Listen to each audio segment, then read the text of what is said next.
We've explored the chemical reactions that are activated by negative words and negative communication styles, and we've seen how, partly because of this, telling people what to do doesn't work. We'll expand on this later with some examples.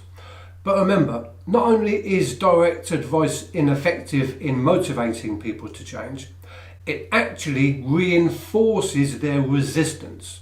So not only are we doing them a disservice, but we might be doing them harm. We've already seen that this is because of our inherent need to maintain cognitive ease. If we're to help people to change their behaviours so they can lead healthier and more fulfilling lives, we need to start doing things differently. We need a shift in our approach, and that shift is toward a solution state. It's easy to think of the solution state as being the place we find ourselves in once the problem has gone. However, it's much more than that. A true solution state is unique and meaningful for us as individuals. It isn't just the absence of illness or pain, the absence of smoking or inactivity or a poor diet.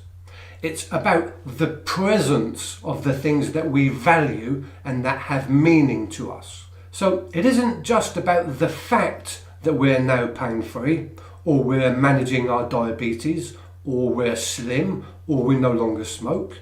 It's about what those things mean to us. The problem is that we take things for granted. We don't miss them until they're gone. And when we have them back again, we just start taking them for granted again.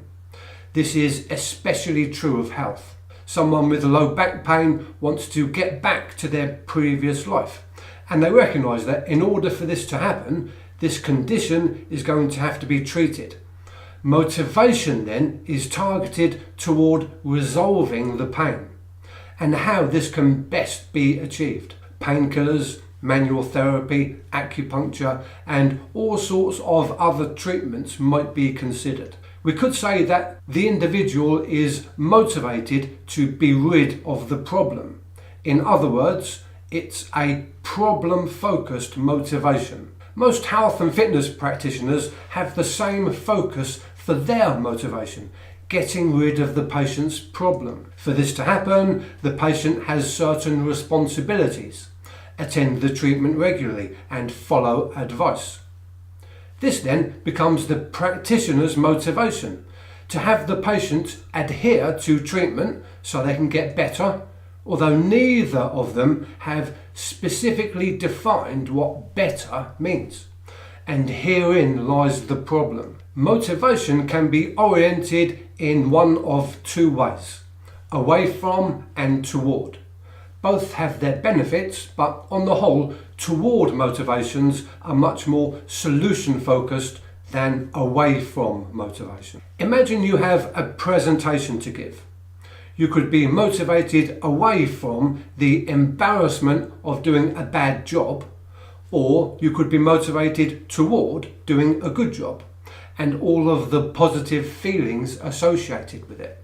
Focusing on not doing a bad job ensures you remain anxious and think things like, I hope I don't mess up and embarrass myself. Focusing toward doing a good job ensures that you remain optimistic and think things like, I'm sure everything will go well for me and everyone will enjoy my talk.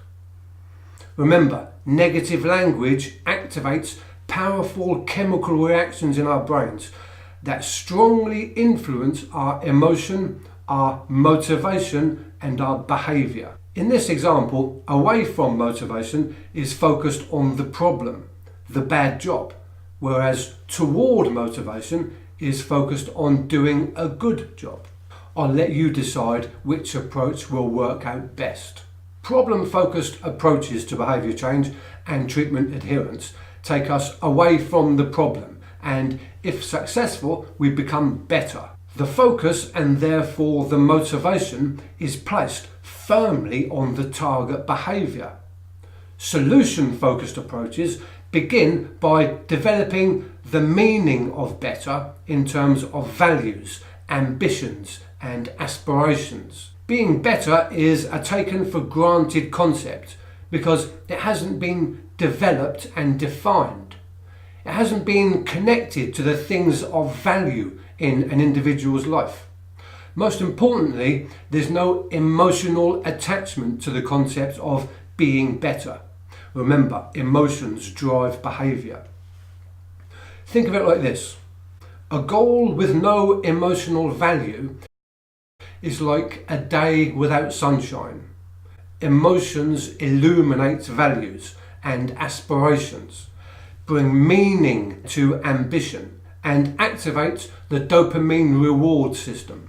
Once emotional values are evoked from within the patient, the practitioner can build an affect bridge to the target behaviour. The practitioner tries to motivate the patient with advice, information plus persuasion. But what about when this doesn't work? We give better advice, more information, more reasons and more dangers. In short, we do more of what we already know isn't working. We try to create cognitive dissonance in the patient or the client so that the motivation will be to establish cognitive ease through behaviour change. But we've already seen how this fails. Solution-focused brief therapy is a cognitive behavioural approach that begins where traditional approaches end, at better, develop its meaning, extracts its value and understands why a person would be motivated toward it.